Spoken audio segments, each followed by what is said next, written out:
Good afternoon. Thanks for joining us on a Monday. I'm Dustin Grove in with Felicia Lawrence. Yes, and we are going to have more on our headlines in just a moment. Plus, an incredible story of survival that's out of Maryland. Wait until you hear what happened after an ambulance and an oil tanker slammed into each other. It was all caught on camera, as you see right here. An ending you may have a difficult time believing. We're going to show you what happened and how it all ended coming up. But we start this afternoon with another alleged Indianapolis drug dealer now off the streets. Metro Police tell us they arrested a man they say is behind a deadly overdose last year. And it's the latest arrest from the Overdose Death Task Force. And officers say their efforts are making a dent.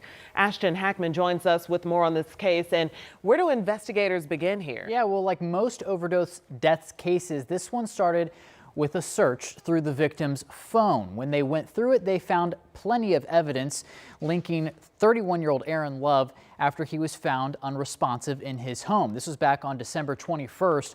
What police found helped them track down his supplier. Police were called after Love's ankle monitor didn't detect any movement for hours. The coroner later determined Love died from a fentanyl overdose. Task Force detectives uncovered text messages on Love's phone with 33-year-old Liddell Dean. Detectives went through Dean's phone and reportedly found photos of drugs, guns, and bank records linking him to drug activity. He was officially charged with dealing, resulting in death.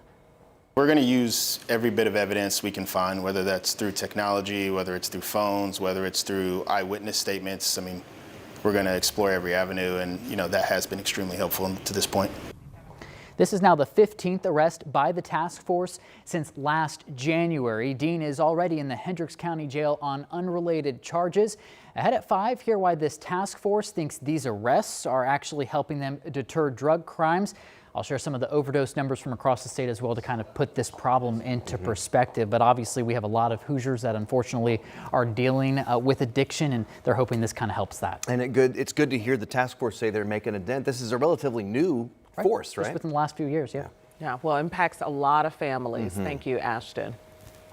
Today is September 8th, which is National 988 Suicide Hotline Day. And it's a day to bring awareness to mental health resources and the Suicide and Crisis Lifeline.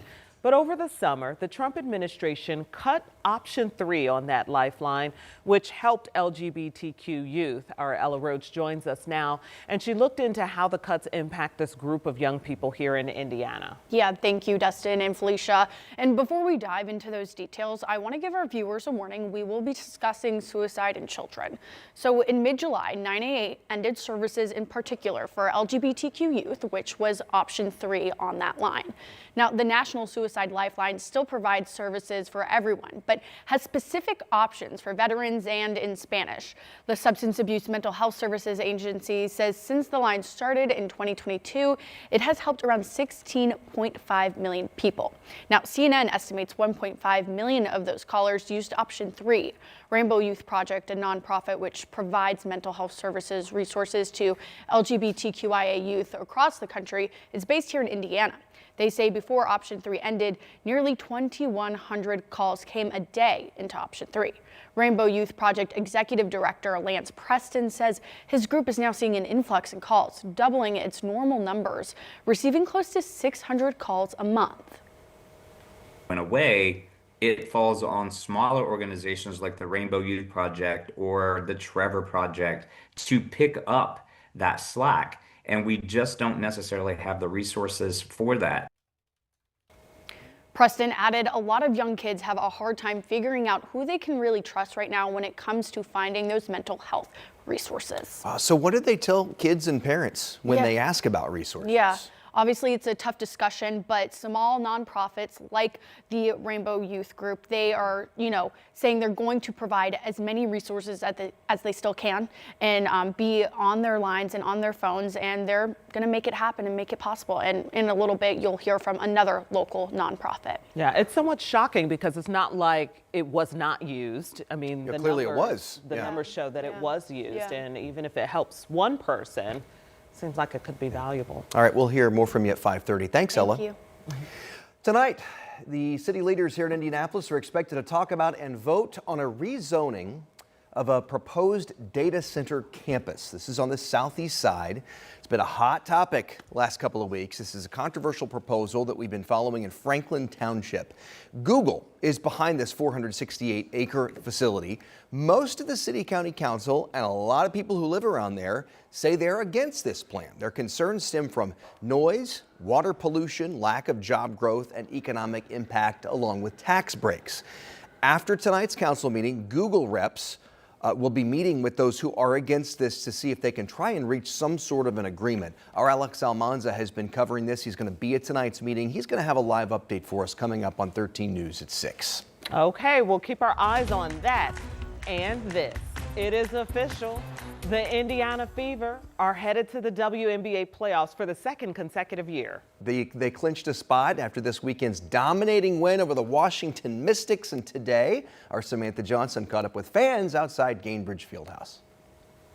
The motto for the Indiana Fever all season has been "Now you know," and now fans know they're not done yet. They have one more regular season game tomorrow night at Gainbridge before the first round of the playoffs starts Sunday, and fans we talked to say they're ready. I am happy for them. I love Boston, Kelsey Mitchell. They're all great, all of them. Indiana will be without Caitlin Clark after she announced last week she's out for the rest of the year. Well, see, the first game I came to this year was the first game that she didn't play. Rachel McGurk is a Fever fan from Australia. She came for Clark, but stayed for Indiana. Every game that they win will be just such a boost to all of them. It's a shame because I actually go home the day before the first playoffs game. But anyway, that's okay. I hope they win it, the whole thing, just to show everybody up. The first round will be a best-of-3 series with Indiana first on the road, then hosting Game 2 either Tuesday or Wednesday of next week. Aaliyah, Boston, and Kelsey Mitchell, they'll pull the team. Yeah, and Lexi Hall, they'll pull the team through it. Okay, so take a look. We've made it to the final game of the regular season, September 9th against Minnesota. The seeding for the playoffs, by the way, still sort of undetermined. Right now, the Fever are in 7th. They could bump up to 6th, depending on the last few games of the regular season. Tip-off here at Gainbridge tomorrow night, set for 7:30. At Gainbridge Fieldhouse, Samantha Johnson, 13 News.